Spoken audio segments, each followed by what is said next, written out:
Broken Monument. Broken Monument looks easy on paper, but there's a reason most raiders fail it on their first try. What seems like a simple fetch quest becomes a masterclass in why ARC Raiders doesn't mess around. This Tianwen quest becomes available after you complete what we left behind, and it takes place on dam battlegrounds where you need to complete all steps in a single raid. No second chances, no do-overs, no coming back tomorrow when you're feeling better. You need to keep 3 inventory slots free throughout the entire mission, which sounds simple until you realize you're about to enter the hallowed grounds next to the scrapyard. This is a contested area packed with derelict machinery and occasional ARC patrols, so stealth becomes essential if you want to keep breathing. Your job is collecting 3 specific items. First, the first wave compass, which you'll find on or near rusted, broken down trucks scattered around the vehicle graveyard. Then, there's the first wave videotape, located close to those big cylindrical storage containers in the area. Finally, you need the old field rations, hidden inside an abandoned raider camp tent or crate somewhere in the scavenger hotspots. Here's the kicker though. You cannot drop any of these items during combat or to scavengers. Drop one item and the mission is over. You have to extract successfully and deliver all 3 directly to Tianwen at the Speranza hub. The story behind this quest is actually pretty touching. It honors the fallen raiders of the initial first wave resistance against the ARC invasion, and Tianwen really emphasizes that you should treat these items as mementos, not junk. Mom, it's all about remembrance versus just mindless salvaging. Your rewards include the Arpeggio 1 assault rifle for reliable mid-game firepower, the Compensator 2 attachment to reduce recoil and noise for stealth runs, plus 80 medium ammo packs. But collecting trinkets is nothing compared to digging through a dead woman's belongings. The Major's Footlocker. This quest isn't just about finding an item, it's about uncovering a family secret that changes everything you thought you knew about Tianwen. This one gets assigned by Tianwen after you complete a symbol of unification, and it's another single raid mission, this time entirely on dam battlegrounds. You're targeting the derelict apartments northwest of the central dam structure, specifically the 3rd floor of the Ruby Residence and Pale Apartments buildings. Access is through stairwells that are often guarded by low-tier ARC drones, because apparently even robots understand the importance of home security. You'll be searching multiple rooms, lockers, and footlockers for Major Iva's mementos. This means checking drawers, shelves, and underbeds amid cluttered interiors that look like someone moved out in a hurry and forgot to pack. The buildings have unstable flooring that creates environmental hazards throughout, so watch your step. There's also a serious risk of close-quarters ambushes from rival players who love dropping from rooftops like they're in some kind of action movie. You'll need flashlight use for the dark interiors, but remember that noise draws reinforcements, so try not to sound like a one-person wrecking crew. Here's where it gets emotional. Major Iva is revealed as Tianwen's mother. She was a key figure in the first wave resistance, and retrieving her personal effects humanizes the whole raider struggle. It's all about loss and legacy in a world where most people have forgotten what they're fighting for. Your reward is the Hullcracker Blueprint, which unlocks a powerful breaching shotgun that's perfect for door busting and crowd control in tight spaces. Family drama aside, try fixing critical infrastructure while getting shot at. Power out. Think fixing a power grid sounds simple? Try doing it while ARC sentries hunt you down and every piece of machinery wants to electrocute you. First off, you need to complete prescriptions of the past from Celeste before you can even attempt this nightmare. This is a high-tension single-raid mission on the spaceport map where you head south from most spawn points to the electrical substation near the security checkpoint. Picture a fenced compound that's absolutely swarming with ARC sentries and electrical hazards that can stun or damage you on contact. Fun times. Your objectives happen in sequence, and you can't skip steps. First, locate signs of the missing engineer. We're talking blood trails, tools, or maybe a datapad near workbenches that tells you exactly how bad this situation got. Next, pick up the provided fuse and install it into the main electrical panel without getting yourself fried. Then comes the really fun part. You have to crawl through a ventilation shaft to reach the restoration switch, all while managing machinery overheat and avoiding patrols and any player interference from people who think this high-value area looks like easy pickings. The missing engineer actually survived but got injured, which really emphasizes the human cost of all this technological dependency in the apocalypse. Here's the brutal part. Successful power restoration triggers lights and alerts throughout the area, which means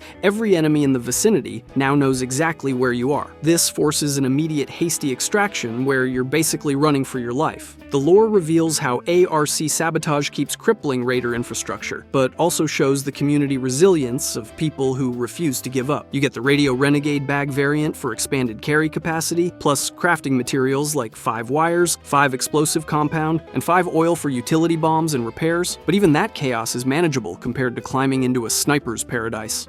Lost in transmission. Control tower. A 6 is where skilled raiders separate themselves from the dead ones. It's also where most players learn they're not as good as they thought they were. This is Shani's quest that becomes available after you complete Our Presence Up There, and it's a perilous single raid to Spaceport's control tower, a 6. This towering sniper perch draws heavy PvP traffic from multiple teams because everyone knows the loot up there is worth dying for. When you accept the quest, you get a Spaceport control tower key that unlocks the base door amid all those office buildings. Without this key, you're basically trying to break into Fort Knox with a paperclip. You have to ascend via stairs and ladders to the summit while dodging ARC flyers and ground spotters who really don't appreciate visitors. Once you reach the top, interact with the terminal to establish a data connection and download some seriously critical logs. The smart play is extracting with the key intact if possible, though you can find replacements lootable from Spaceport offices if things go sideways. Most veteran players recommend first or last rotation timing to minimize player clashes in this notorious hotspot. Grapples or movement boosts are absolutely essential here for vertical mobility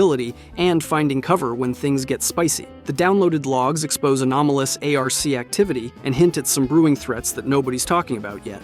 This whole thing is about communication blackouts that are critical to monitoring ARC movements, really driving home those espionage themes in Raider survival. Your reward is the Snap Hook, which grants zipline-like traversal that completely revolutionizes how you access rooftops in future raids. The challenge escalates through elevation risks, key fragility, and that insane PvP density that marks a real shift to high-skill positioning gameplay. Speaking of multiple locations, imagine if one quest spanned 3 entire maps. What we left behind. 3 maps, hidden caches, and 1 mistake resets everything. This is where ARC Raiders tests if you actually understand the game or if you've just been getting lucky. Tianwen's multi-raid scavenger hunt spans 3 different maps without any single raid pressure. But here's the catch. Progress resets completely on any wipe, which means one bad decision undoes hours of careful work. You start on Buried City, where you raid the underground raider camp beneath the parking garage. Then it's Dam Battlegrounds to probe the South Swamp outpost in those murky, low-visibility bogs that make everything look the same. Finally,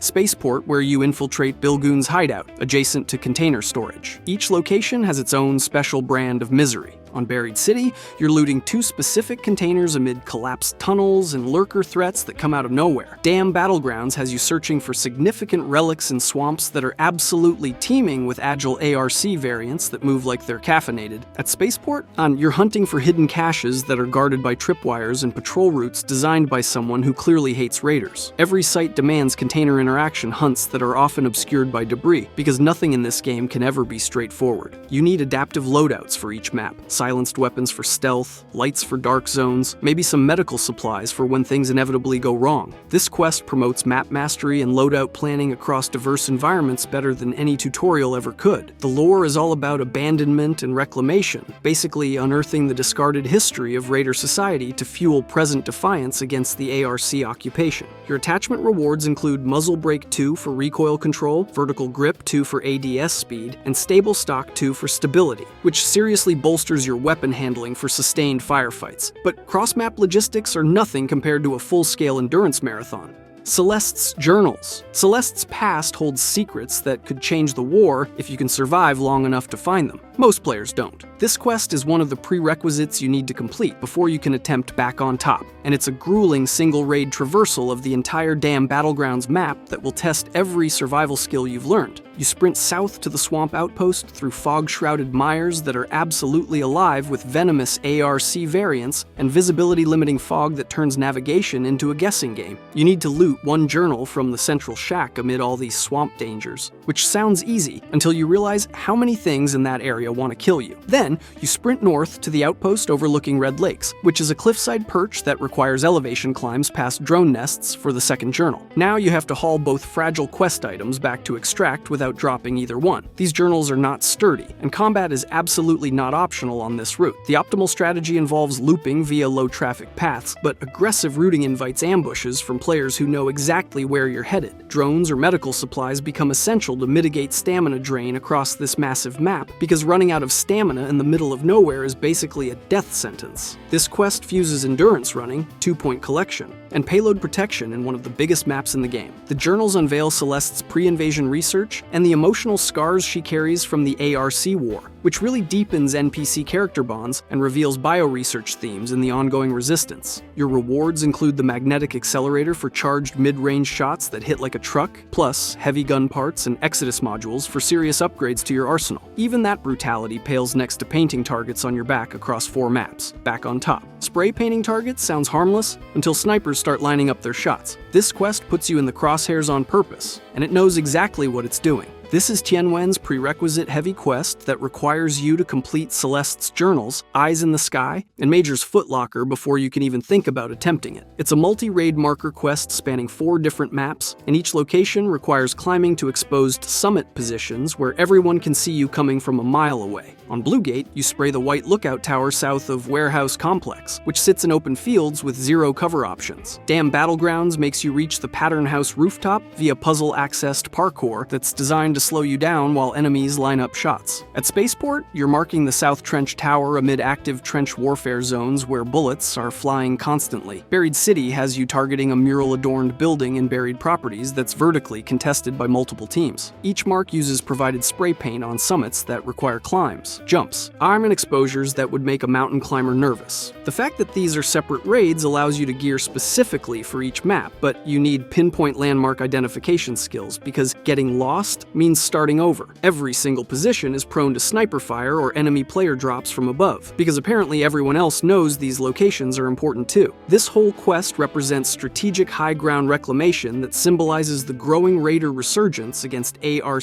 occupation forces. The peak vantage vulnerabilities and map hopping requirements elevate the complexity significantly beyond anything you've attempted before. Your rewards include the Renegade ISMG for close quarter superiority, Stable Stock 3 for weapon control, and medium ammo for sustained engagements, all of which empower aggressive rush tactics. But even that insanity is just training for the ultimate nightmare, Eyes in the Sky. This is it, the quest that separates legends from corpses. Most players won't even attempt it twice, and the ones who do usually don't make it to attempt number 3. This is Shani's Pinnacle quest that becomes available after you complete A Lay of the Land, and it mandates multi-raid LiDAR scanner installations on map summits with an ultimate difficulty rating that isn't joking around. You start with Dam Battlegrounds in the Control Tower apex, which requires ladder scaling past heavy guards who are specifically placed there to ruin your day. Then it's Spaceport's Communications Tower on a windswept platform with aerial threats that come from every direction. Finally, Buried City's Galleria Sign Top, and which demands precarious ledge work amid urban sprawl where one wrong step means starting completely over. You have to carry fragile LiDAR scanners through contested paths to each summit, and these things break if you look at them wrong. Install via interaction, then extract successfully, because drops void all progress per site, and there are no participation trophies here. The scanner fragility has to be balanced against combat necessity throughout these climbs, which means every engagement decision could cost you hours of progress. Mobility tools like the snap hook become absolutely essential for summit assault success, and if you don't have the right gear, you might as well not even try. All 3 locations represent prime PvP zones with maximum exposure risk, where the best players in the game come to hunt people exactly like you. This surveillance network theme directly counters ARC air dominance and establishes critical raider intelligence networks that could change the entire war. Your rewards include tagging grenades ×3 for enemy marking, Vita spray for emergency healing, and yellow light sticks ×5 for signaling, all of which amplify team utility significantly. The ultimate hardness rating comes from repeated high-risk elevations and payload protection requirements across the most contested zones in the entire game. If you thought these quests were insane, wait until you see the rarest loot drops that make them worth it. That video's right there.